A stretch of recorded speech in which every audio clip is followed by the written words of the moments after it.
sit down. Hello folks, Colin here, Festa 67's workshop. Welcome to issue 42 of Legends of Ferrari F1, the die-cast 1/24 scale model collection from our good old friends over at DeAgostini. Now, if you'd like to grab these for yourselves and have this collection, head over to their website. There's a clickable link below in the description. Pop, and you too can have these in your caves. There you go. This week we have got the Ferrari 126 C4 from the year 1984, driven by Michele Alboreto. Now there's a blast from the past, folks. So let's have a quick look through this week's magazine and see what we got, folks. Right, unrealised expectations, it says. The good performance of the 126 C3 and the title won in 83 led Mauro Forghieri, Ferrari's technical director, to plan its evolution for the new season. Michele Alboreto, the first Italian driver at Maranello since Arturo Rosario, there you go, got it out, drove it successfully in Belgium, but reliability problems dashed all hopes. Yes, reliability, the backbone of Ferrari's issues at this stage. Quite a short wheelbase, look at that, quite a stubby little motor, isn't it? Again, look how exposed the driver is.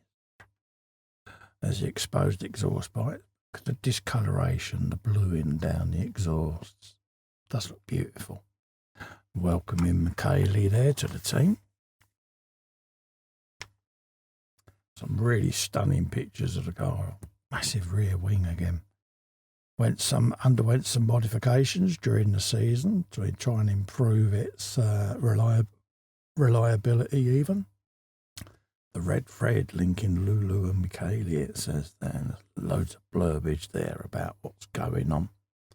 How distinctive the cars were back then. Nice side profile there of the car. Quite beautiful, elegant design, the way everything just flows. That quintessential Italian design ethic, isn't it? It really is. It says here at the end of 83, the Milanese driver joined the Modena team. Enzo Ferrari had long been interested in Alboreto, and when the agreement was finalised, the two men fulfilled a long-cherished dream. Yeah, he was a bit of a favourite of Enzo, wasn't he? There you go. Nice looking car though, I'll give him that. And then we got a Brenda Vernor, a native of Croydon, South London. Worked at Ferrari there. A nice little bit of blurbage there, background and profile of her. So there you go, that's that magazine done, folks.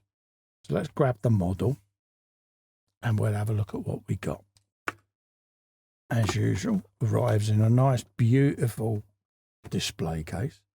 I've kept the slip cover on so that I don't make any scratches in the acrylic. You got a nice Ferrari badge, and then obviously Ferrari 126 C4 Michele Alboreto 1984, folks. So we'll pop this out of the case, and then when we come back, we'll have it on the bench and we can have a looky look at what we got this week, folks. Okay. There you go, folks. So we'll start with our usual top-down view of the model so we can see what we've got.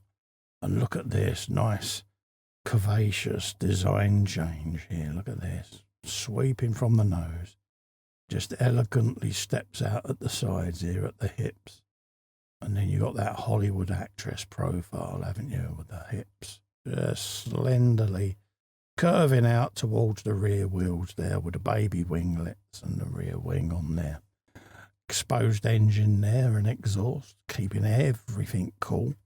Some air intakes there, just to scoot some air down and over them pipes, just to keep them nice and warm and cool even.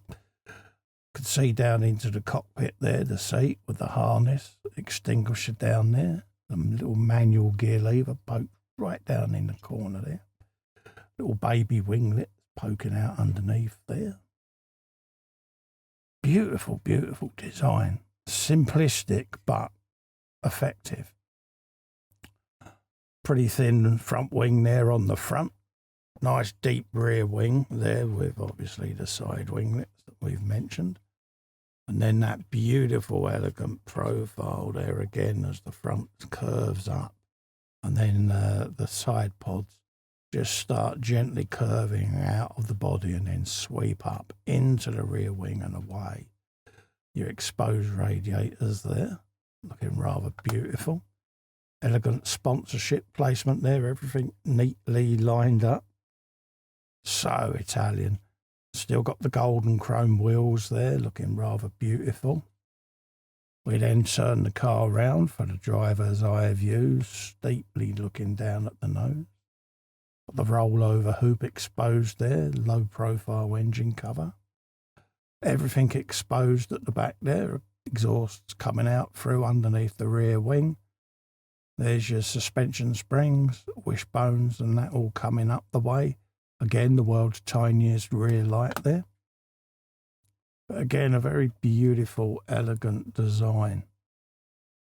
And then coming round from the front there, there's the nose, looking rather beautiful as it looms up behind you, folks. And the driver's eye view there, like you say, very, very good line of sight. No halo in the way, of course, like today's cars. But it's funny, they don't actually see the centre spoke in the halo. It's just far enough away from their line of vision where it blurs out. But certainly done its job, the halo, in saving lives. It really has. Again, on this side, same as the other side, obviously. But beautiful, beautiful, elegant design. It is such a beautiful design philosophy at Ferrari. I mean, we've been doing these a little while now, this collection, and every single one of them, when you open them, is just such a beautifully, beautifully crafted model. But also you get to see the design differences in these Ferraris over the years, folks, and they really are stunning. They really are. I mean, it certainly given me more of an appreciation, because a lot of these cars, have been about since I've been around, but you tend to forget them season to season in F1 because it evolves constantly. And this collection's allowed me to go back over and remember some of these cars from yesteryear and how beautiful they were, and you get an appreciation for them, folks. Beautiful, beautiful design. The zero PlayStation there, no buttons on the steering wheel. Absolutely an amazing looking car. It really is, folks. So there you go. That is yet another beautiful car for our collection, folks. And that is Michele Alboreto's Ferrari 126 C4 from the year 1984, folks. So don't forget, if you'd like this in your collection, head over to the DeAgostini website. There's a clickable link in the description below. And you too can start this collection. Also, to help me out, if you can just give little Fester a click in the corner there and subscribe to the channel. It's free, and it really helps me grow the channel, keeps it alive. Ring the bell whilst you're there to be notified of future content. In the meantime, thank you so much for coming in and keeping me company. I look forward to seeing you on the next video. In the meantime, stay safe and well. Bye-bye for now.